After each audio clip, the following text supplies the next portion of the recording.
Bonjour à tous, nous sommes de retour pour un nouveau rendez-vous de l'actualité. Pour démarrer, on part à l'Assemblée nationale où les budgets de plusieurs ministères ont été adoptés, ce dans le cadre de l'examen du projet de loi de finances portant budget de l'État pour l'année 2022. Dangui. Questions, observations, suggestions. Les députés ont manifesté de l'intérêt pour les programmes portés par la ministre de l'Éducation nationale dans le cadre de l'amélioration du système éducatif ivoirien, avant d'adopter les 1087 milliards de francs CFA de projets de crédit ouverts au profit de ce ministère. Le secteur éducation-formation a vu son budget adopté. Ce n'est pas à la majorité, mais à l'unanimité. C'est très important. Ça veut dire que la question de l'éducation et de la formation est au cœur des priorités des Ivoiriens. Les projets de budget du ministère de l'enseignement technique et celui de l'enseignement supérieur, respectivement d'un montant de 135 milliards de francs CFA et 260 milliards, ont été également adoptés à la même occasion. Juste avant, la Commission économique et financière de l'Assemblée nationale a adopté à la majorité le projet de budget du ministère de la Justice, 81 milliards de francs CFA, et celui du ministère de l'Intérieur et de la Sécurité, 539 milliards, les comptes spéciaux du Trésor y compris.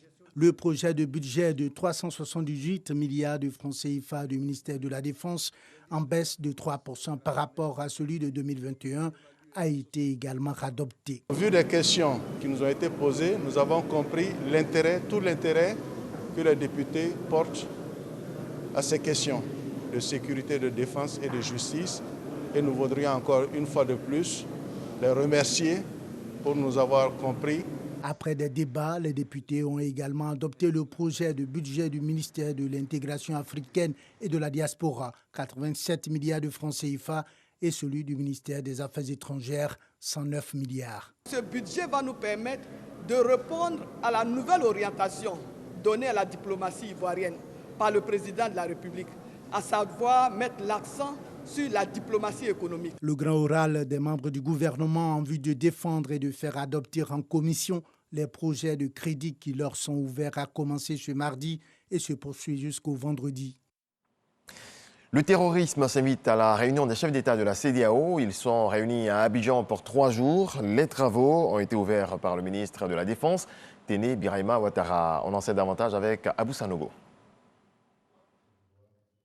Solidarité sous-régionale face à des défis sécuritaires communs.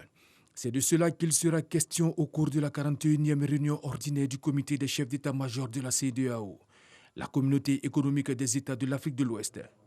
13 chefs militaires de la sous-région ouest-africaine sont à Abidjan pour discuter des questions sécuritaires qui minent l'espace régional commun, notamment le terrorisme. Cette 41e réunion devait donc être pour nous l'occasion de renouer avec notre mécanisme de concertation face aux nombreux défis qui sont les nôtres et qui ne peuvent être relevés que par une approche collective, une synergie d'action, une solidarité active entre nos armées. Les objectifs de la 41e réunion des chefs d'état-major de la CEDEAO sont clairs. Ce sont entre autres la question de la menace terroriste. Nous parlerons aussi de la rotation du personnel de la force en attente de la CEDEAO et ceux de la division des opérations de soutien à la paix de l'état-major de la force de la Task Force. Il vous sera aussi fait le point de la réunion du sous-comité des chefs d'état-major de la marine que vous avez bien voulu mettre en place. Le ministre d'État, ministre de la Défense, Téné Birahima Ouattara, appelle à la mutualisation des efforts. Face aux menaces multiformes, hybrides et transnationales auxquelles nous sommes confrontés, nous n'avons d'autre choix que d'agir ensemble. Nous devons mettre l'accent sur la recherche de solutions réalistes et adaptées à notre environnement. En agissant de la sorte, nous mettons en place les conditions d'un climat propice au développement de nos pays respectifs. Le comité des chefs d'état-major de la CEDEAO est un organe de soutien aux institutions de la CEDEAO. Il est présidé de façon tournante par le chef d'état-major du pays, dont le président exerce la présidence de la conférence des chefs d'État. Au troisième jour de la foire commerciale intra-africaine en Afrique du Sud, précisément à Durban, la Côte d'Ivoire était à l'honneur. Occasion pour le chef de la délégation, le ministre du Commerce et de l'Industrie, de présenter les opportunités d'affaires dans notre pays. Jean-Jacques Kwame. Centre commercial international de Durban, Hall 2. Le ministre du Commerce et de l'Industrie, Souleymane Diarra-Souba, coupe le ruban qui marque l'ouverture officielle du pavillon de la Côte d'Ivoire. Plus de 30 exposants des différents secteurs de l'économie ivoirienne présentent aux visiteurs leurs produits. Pour les visiteurs, l'occasion est bonne de nouer des contacts et avoir des informations sur certains produits, notamment le cacao, dont la Côte d'Ivoire est le premier producteur mondial. J'avais juste une idée, mais quand je suis venue ici, elle nous a expliqué et là maintenant j'ai une bonne compréhension comment on peut obtenir le chocolat et à partir du cacao, comme différents produits peuvent ressortir à partir juste du cacao. On est intéressé aux produits de la Côte d'Ivoire. Nous investiguons pour consolider nos liens avec les opérateurs économiques ivoiriens. Le chef de la délégation ivoirienne a visité tous les stands pour apporter le soutien du gouvernement. Il était important de faire cette visite pour montrer déjà aux différents investisseurs et opérateurs économiques les produits qui sont fabriqués en Côte d'Ivoire, les produits qui sont disponibles en Côte d'Ivoire et également démontrer qu'il y a déjà un savoir-faire existant en Côte d'Ivoire en matière de transformation de produits et également en matière d'existence d'opportunités pour ce qui concerne la transformation de nos produits agricoles. Retour à la cérémonie officielle de la journée de la Côte d'Ivoire.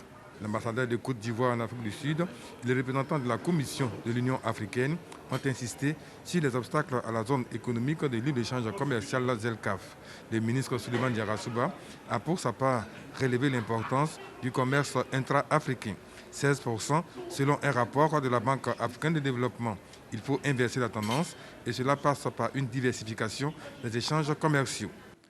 La présente rencontre représente donc une opportunité pour rappeler que la Côte d'Ivoire demeure une destination privilégiée pour tous les investisseurs, compte tenu de la place prépondérante accordée au secteur privé dans la mise en œuvre du PND. Une des priorités du gouvernement reste d'attirer des investissements directs et étrangers et également de promouvoir le commerce intra-africain. C'est dans cette dynamique que le ministre Souleymane Diarra-Souba a présenté à certains investisseurs les potentialités économiques de la Côte d'Ivoire.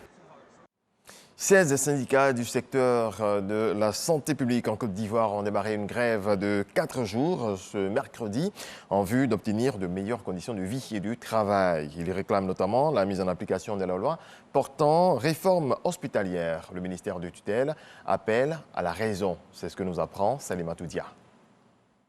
Ce mercredi 17 novembre, au CHU de Cocody, c'est le service minimum qui est assuré aux urgences, à la pharmacie ou encore au bloc opératoire. C'est la grève à la santé. Le mot d'ordre a été lancé par la coordination des syndicats du secteur santé, Cordi Santé Sikamsi. La fêtière revendique la mise en application de la loi sur la réforme hospitalière promulguée en juillet 2019. Depuis 2 ans, aucun décret d'application ni arrêté n'a été pris, déplore-t-elle. La réforme en question prend en compte le renforcement des infrastructures et des capacités des ressources humaines ou encore l'autonomisation financière des hôpitaux. Pour le ministère de la Santé, la grève n'a pas lieu d'être. La réforme est avant tout une volonté de l'État qui vient rendre davantage performant le système sanitaire. Le processus d'élaboration des décrets d'application de cette loi qui a été prise en 2019 a été participatif et inclusif avec les parties prenantes du secteur de la santé, secteur connexe et la société civile. Les décrets d'application de la réforme hospitalière sont sur la table du gouvernement. Nous voulons ici, à travers les médias, appeler une fois encore à la raison. Nous voulons rappeler que nous sommes à la fin du processus. Il s'agit d'une question d'agenda. Ces projets de décrets seront examinés au prochain Conseil des ministres. Ne soyons pas attachés au fétichisme des dates. Le plus important est que ces textes fruit des efforts de l'ensemble des acteurs du système de santé, puissent être signés et promulgués et que leur mise en œuvre soit effective. Pour rappel, seule la fêtière Cordi Santé Sikamsi sur les 4 fêtières de syndicats est en grève pour une durée de 4 jours. Dans le reste de l'actualité au Soudan, hier, mercredi, au moins 15 manifestants ont été tués par balle lors de manifestations à Khartoum contre le coup d'État du général Al-Bourham. De sources médicales pro-démocratie, on déplore aussi des dizaines de blessés, dont plusieurs grièvement. Les forces de sécurité assurent néanmoins ne pas tirer à balles réelles. En Grèce, sur l'île de Lesbos, ce jeudi marque l'ouverture du procès de 24 humanitaires qui collaboraient avec l'ONG RC. L'organisation effectuait notamment des opérations de sauvetage de demandeurs d'asile et de migrants au large de Lesbos entre 2016 et 2018. Sur le papier, les accusés risquent jusqu'à 25 ans de prison. Une peine potentielle très lourde qui correspond dans les faits à la durée maximale d'incarcération prévue par la justice grecque. Merci de nous avoir suivis. C'est la fin de ce point de l'actualité. Excellente journée avec beaucoup de paix dans vos foyers.